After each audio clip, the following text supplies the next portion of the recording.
그러므로 형제들아, 내가 하나님의 모든 자비하심으로 너희를 권하노니 너희 몸을 하나님이 기뻐하시는 거룩한 산 제물로 드리라. 이는 너희가 드릴 영적 예배니라. 너희는 이 세대를 본받지 말고 오직 마음을 새롭게 함으로 변화를 받아 하나님의 선하시고 기뻐하시고 온전하신 뜻이 무엇인지 분별하도록 하라. 아멘. 살아계신 하나님의 말씀입니다. 여러분들에게도 어린 시절이 있으셨을 것입니다. 오늘은 어린이 주일로 지켰는데요. 여러분들은 어린 시절을 어떻게 기억하고 계십니까? 저는 어린 시절을 기억해 보면 부모님께 꽤나 많이 꾸중을 들었던 것 같습니다. 지금은 괜찮지만 저 어렸을 때만 해도 왼손을 쓴다라는 것은 어른들이 보기에 썩 좋은 모습이 아니었기 때문입니다. 그런데 제 고집이 얼마나 셌는지 저는 왼손잡이가 되었습니다. 처음에는 그 습관을 부모님께서 없애주시기 위해서 오른손을 쓰도록 계속해서 꾸중도 하시면서 저를 가르치셨지만 결국에는 제가 왼손잡이가 되었습니다. 여러분들에게도 혹시 습관이 있으십니까? 어떤 분들은요, 아침에 눈을 뜨면 제일 먼저 물을 드시는 습관이 있으신 분도 계실 것입니다. 또 어떤 분은요, 일어나자마자 휴대폰부터 확인하시는 습관을 가지고 계신 분도 계실 것입니다. 또한 식사 후에 꼭 커피 한 잔을 마셔야 하루가 제대로 시작된 것 같은 습관을 가지고 계신 분도 계십니다. 또 어떤 분은요, 집을 나서기 전에 가스불을 몇 번씩 확인해야 마음이 놓이는 분도 계실 것입니다. 습관이라는 것은 참 신기한 것 같습니다. 처음에는 내가 선택해서 하는 것 같지만 어느 순간부터는 내가 생각하기도 전에 몸이 먼저 움직입니다. 운전할 때도 그렇습니다. 처음 운전을 배울 때 저희가 얼마나 많은 것들을 신경 씁니까? 이쪽이 브레이크인가, 이쪽이 엑셀인가, 깜빡이를 올려야 우측으로 가나 내려야 좌측으로 가나, 사이드 밀러는 룸미러 하나하나 생각하면서 움직입니다. 그런데 운전이 조금 익숙해지면 어떻습니까? 처음처럼 하나하나 의식하지 않아도요, 몸이 자연스럽게 움직입니다. 깜빡이를 켜고 차선을 바꾸고 브레이크를 밟는 일이 어느새 익숙해진다라는 것입니다. 그만큼 습관의 힘은 큽니다. 좋은 습관은 우리의 삶을 흔들리지 않게 세워주고 하루하루를 안정되게 이끌어줍니다. 하지만 오래된 나쁜 습관은요, 모르는 사이에 우리의 삶의 방향을 나쁜 쪽으로 끌고 가게 된다라는 것입니다. 우리의 말과 태도도 그렇습니다. 처음부터 일부러 그렇게 살려고 한 것이 아닙니다. 처음부터 누군가에게 상처 주려고 말한 것도 아니고, 처음부터 차갑게 누군가를 대하려고 한 것도 아닙니다. 그런데 오래 반복된 삶의 방식이 어느 순간 나의 말투가 되어 버린다는 것입니다. 나의 반응이 된다라는 것입니다. 나의 태도가 된다라는 것입니다. 가정에서 어떻습니까? 늘 하던 말이 나옵니다. 늘 하던 방식으로 반응을 합니다. 상대방의 말을 끝까지 듣기도 전에 이미 마음속에 결론을 내릴 때가 있습니다. 배우자가 무슨 말을 하기도 전에 익숙한 표정으로 반응합니다. 자녀가 이야기를 꺼내기도 전에 늘 하던 잔소리가 먼저 나올 때가 있습니다. 또 그 이야기야. 내가 몇 번을 말했니? 너는 왜 늘 그렇게 하니? 됐어. 그만 말하자. 여러분, 이런 말들은 처음부터 의도적으로 나온 것은 아닐 수도 있습니다. 하지만 오래 반복되면 관계에도 말도 습관이 된다는 것입니다. 그래서 가장 가까운 배우자에게도 자녀에게도 우리는 익숙한 방식으로 대할 때가 있습니다. 사랑해야 할 사람에게 가장 익숙한 말투로 상처를 주곤 하고요. 가장 가까운 사람에게 가장 오래된 반응으로 벽을 세워 버릴 때가 있다라는 것입니다. 그렇게 습관은 단순히 행동만 만드는 것이 아닙니다. 관계의 분위기를 만들고요. 마음의 방향을 만들고 결국 우리의 삶의 태도를 만듭니다. 신앙생활은 어떨까요? 신앙생활도 습관이 되면 그렇습니다. 예배를 드리지만 습관이 되면 우리의 감격이 무뎌집니다. 기도는 하지만 간절함이 식을 수 있습니다. 말씀은 듣지만 삶의 변화로 이어지지 않을 수 있다라는 것입니다. 교회 일은 익숙하지만 정작 하나님 앞에서 내 마음을 새롭게 드리는 일은 어느 순간 멈춰 버릴 수 있다라는 것입니다. 꼭 나쁜 마음이 있어서 그런 것은 아닙니다. 그냥 오랫동안 익숙해진 습관이 우리를 그렇게 만들 때가 있다라는 것입니다. 나이가 들면 목사님 쉽게 안 바뀝니다. 지금까지 이렇게 잘 살아왔습니다. 신앙생활도 이 정도만 하면 되죠. 처음에는 별거 아닌 것처럼 보입니다. 그런데 그 말들이 반복되면 어떻게 됩니까? 익숙한 그 말이 내 신앙생활이 되고 만다라는 것입니다. 익숙한 반응이 성품처럼 굳어진다라는 것입니다. 익숙한 예배가 감격 없는 예배가 될 수 있다라는 것입니다. 익숙한 신앙생활이 변화 없는 신앙생활이 돼버리고 만다라는 것입니다. 그래서 우리는 습관의 힘을 가볍게 보면 안 됩니다. 습관은 처음에는 편안하게 느껴질 수 있지만, 생각하지 않아도 될 수 있지만, 결단하지 않아도 될 수 있지만 무심코 우리는 그것을 습관처럼 하게 된다는 것입니다.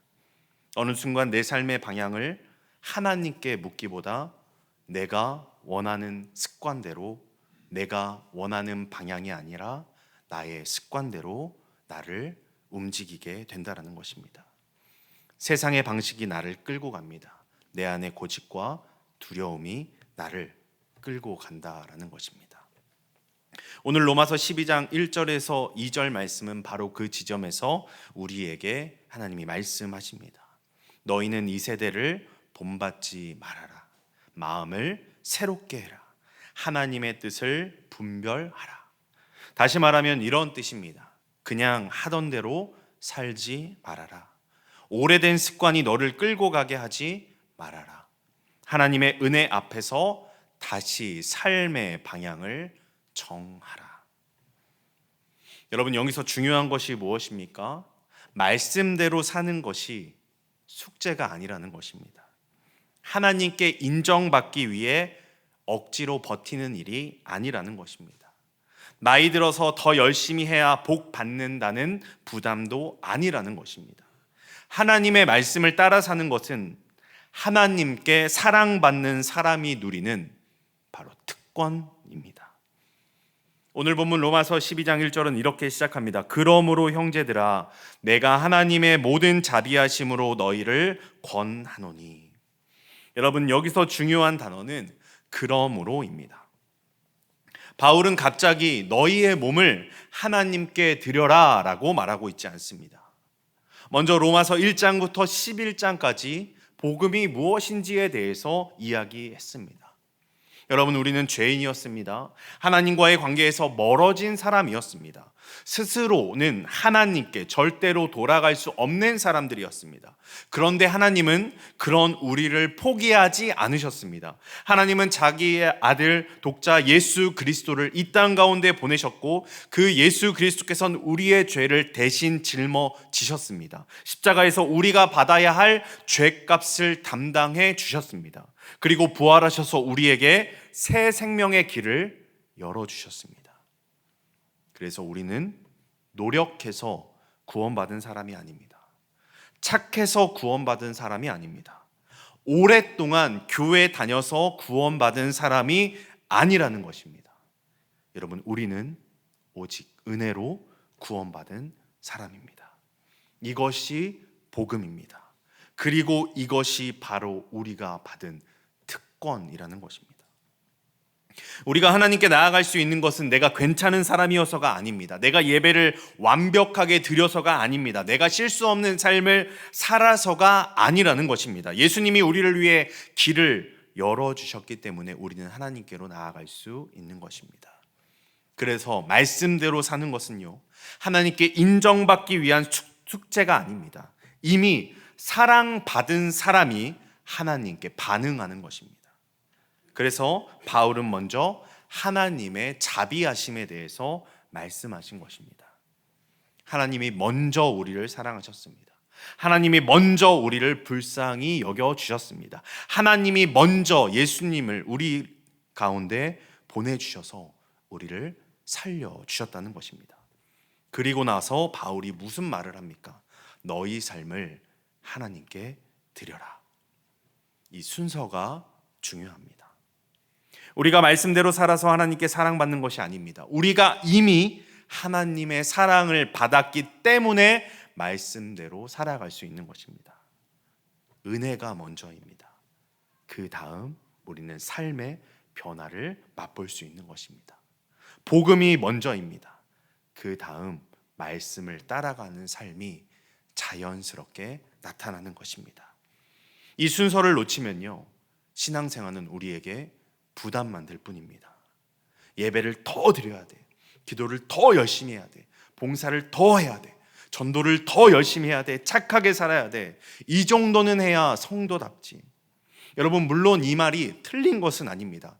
하지만 이것만 들으면 신앙은 무거운 짐이 됩니다.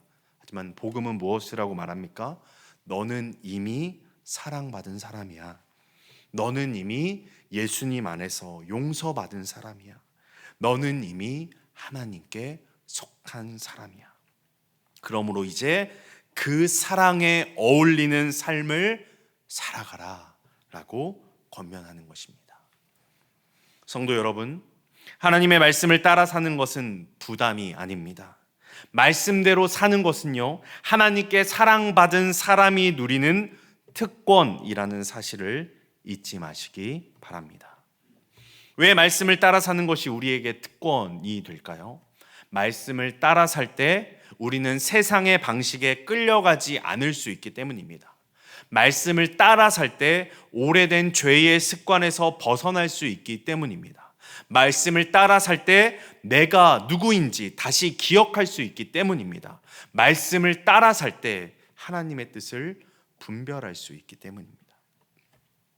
세상은 우리에게 어떻게 이야기합니까? 이제는 내 편한 대로 좀 살아도 돼. 그 정도면 됐지. 원래 사람은 안 변해. 손해보지 말고 적당히 살아. 그러나 하나님은 우리에게 무엇이라고 말씀하십니까?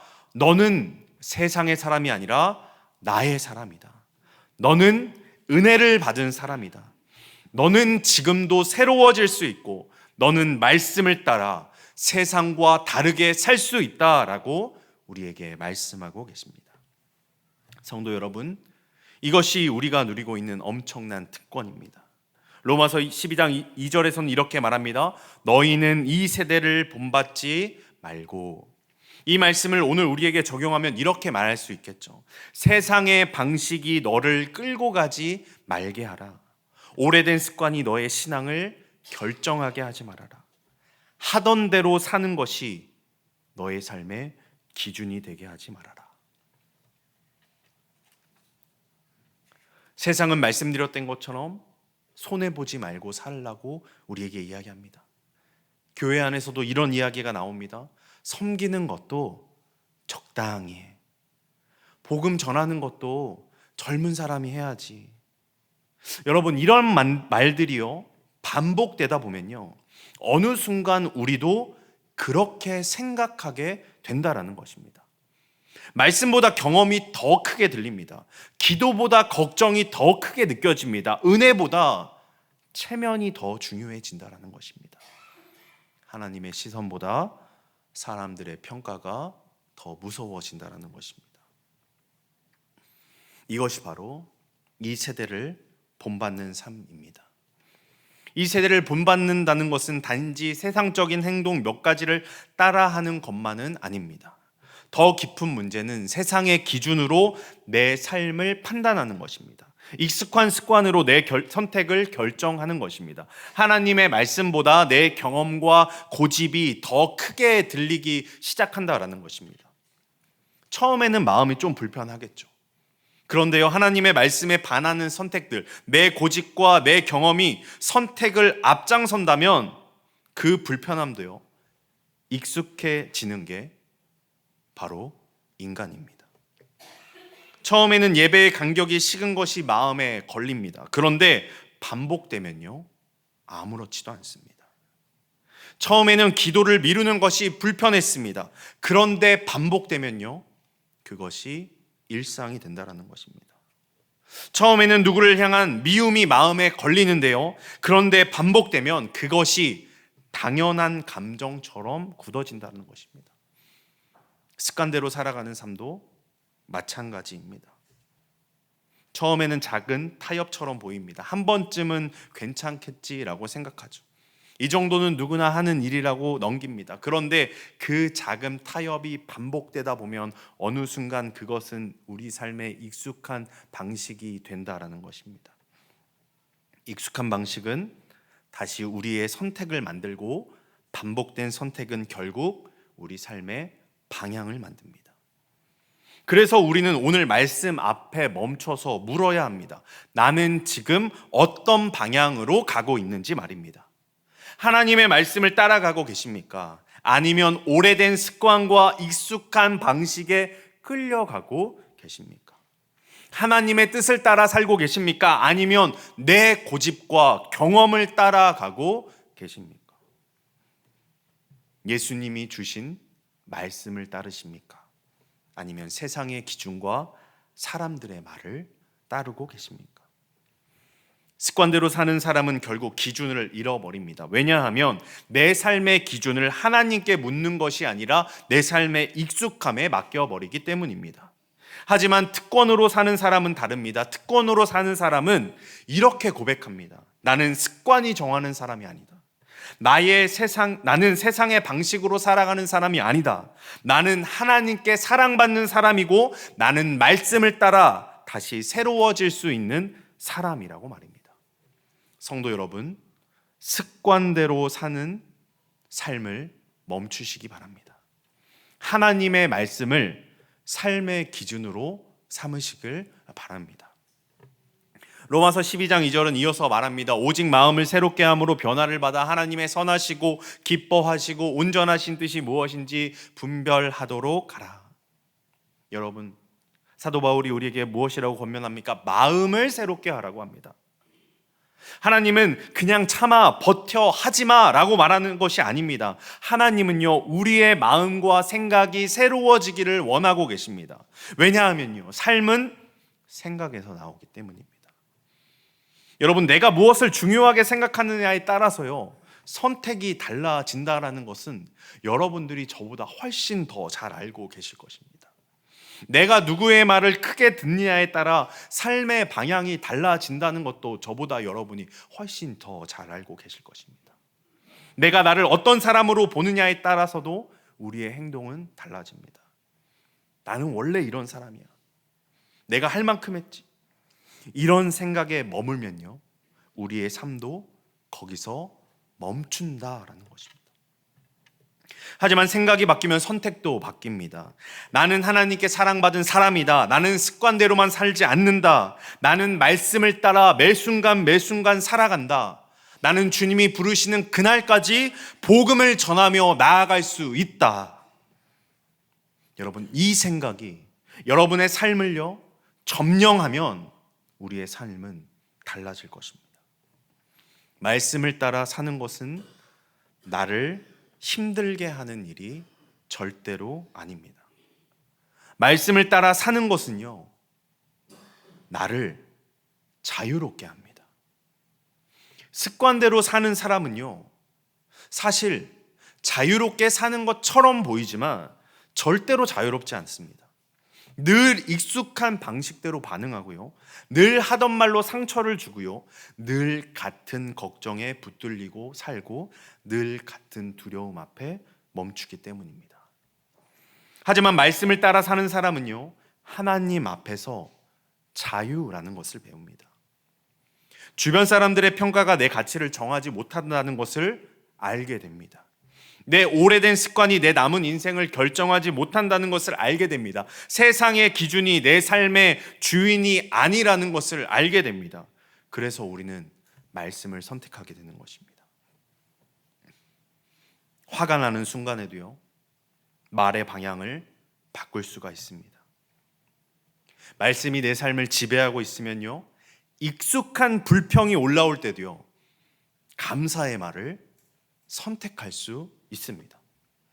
여러분, 누군가가 미워하고 싶을 때에도요, 용서의 방향으로 우리가 한 걸음 걸어갈 수 있다는 것입니다. 복음 전하는 것이 부담스러울 때도요, 한 사람을 위해 기도하고 전할 수 있다는 것입니다. 이것이 바로 성도가 누리는 특권입니다. 여러분, 또한 분별한다는 것은 무엇입니까? 아무거나 따라가지 않는다는 뜻입니다. 멈춰서 생각한다라는 뜻입니다. 하나님이 기뻐하시는 길을 우리가 선택한다라는 뜻입니다. 습관대로 사는 사람은요, 분별하지 않습니다. 그냥 하던 대로 합니다. 하지만 하나님 나라의 특권으로 사는 사람은요, 분별합니다. 이 말이 하나님이 기뻐하시는 말인가? 나의 선택이 하나님께서 원하시는 선택인가? 나는 지금 말씀을 따라가고 있는가? 습관대로 반응하고 있는가? 이 질문을 하는 사람이 바로 하나님 나라의 특권으로 살아가는 사람이라는 것입니다. 하나님은 오늘 우리에게 완벽한 사람이 되라고 말씀하시는 것이 아닙니다. 하나님은 오늘 우리에게 삶의 방향을 바꾸라고 권면하고 계십니다. 습관대로 반응하던 자리에서 우리는 멈춰야 합니다. 오래된 방식대로 살던 자리에서 이제는 멈춰야 합니다. 그리고 우리는 매 순간 말씀 앞에 다시 서야 합니다. 그리고 그 말씀 앞에서 우리는 삶의 모든 것을 선택해야 합니다. 그 작은 선택들이 쌓여서 우리의 삶의 방향이 되는 것입니다. 여러분, 우리는 하나님의 은혜를 받은 사람들입니다. 예수님의 십자가로 구원받은 사람들입니다. 하나님의 자비로 새 생명을 얻은 사람들입니다. 그러므로 말씀대로 사는 것은 부담이 아니라 특권입니다. 우리는 습관대로만 살아갈 필요가 없습니다. 오래된 반응이 우리의 신앙을 결정하게 할 필요도 없습니다. 세상의 기준이 우리의 삶의 방향을 정하게 할 필요도 없습니다. 우리는 하나님의 말씀을 따라 살아갈 수 있습니다. 하나님의 뜻을 분별할 수도 있습니다. 지금도 저와 여러분은 새로워질 수 있습니다. 그리고요, 이 특권은요, 나만 누리라고 주신 것이 아닙니다. 하나님께 사랑받은 사람은요, 그 사랑을 흘려보내야 하는 특권도 있습니다. 복음을 받은 사람은 그 복음을 전할 특권도 있습니다. 하나님 나라에 초대받은 사람은요, 또 다른 사람을 초대할 특권도 주어진 것입니다. 우리가 함께 기도로 준비하는 다음 세대 복음 축제도 마찬가지입니다. 다음 세대 복음 축제는요, 단순한 교회 행사가 아닙니다. 사람을 많이 모으기 위한 프로그램도 아닙니다. 누군가에게 부담을 주는 숙제도 아닙니다. 다음 세대 복음 축제는 우리가 받은 은혜를 다시 한번 기억하는 시간입니다.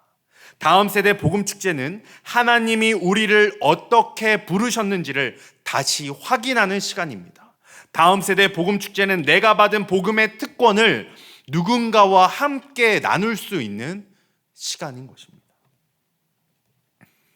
그래서 우리가 누군가를 초대한다라는 것은 단지 행사에 오라고 말하는 것이 아닙니다. 나도 하나님의 은혜로 여기까지 왔다라는 것을 기억하는 것입니다. 죽어가던 그 자리에서, 일어날 수 없는 그 자리에서 예수님의 사랑으로 살아났음을 기억하는 시간입니다. 방황하고 쓰러져 있을 때 누군가가 예수님을 전해줬던 그 초대장을 누군가에게 전할 수 있는 시간인 것입니다. 이 고백을 우리가 삶으로 전하는 것입니다. 그러므로 다음 세대 복음 축제는요, 억지로 해야 하는 일이 아니라 우리가 특권을 누리는 시간인 것입니다. 기도할 수 있는 특권, 섬길 수 있는 특권, 초대할 수 있는 특권, 복음을 전할 수 있는 특권, 한 영혼이라도 하나님께 올려드릴 수 있는 그 특권 말입니다. 혹시 아직도 마음속에 품고 계시는 분이 없는 분이 계십니까? 오늘 이 시간 어린아이가 아니더라도 한 사람을 품어 보십시오. 가족일 수도 있고 이웃일 수도 있고 오래 기도했지만 아직 주님께 돌아오지 않은 사람일 수도 있습니다.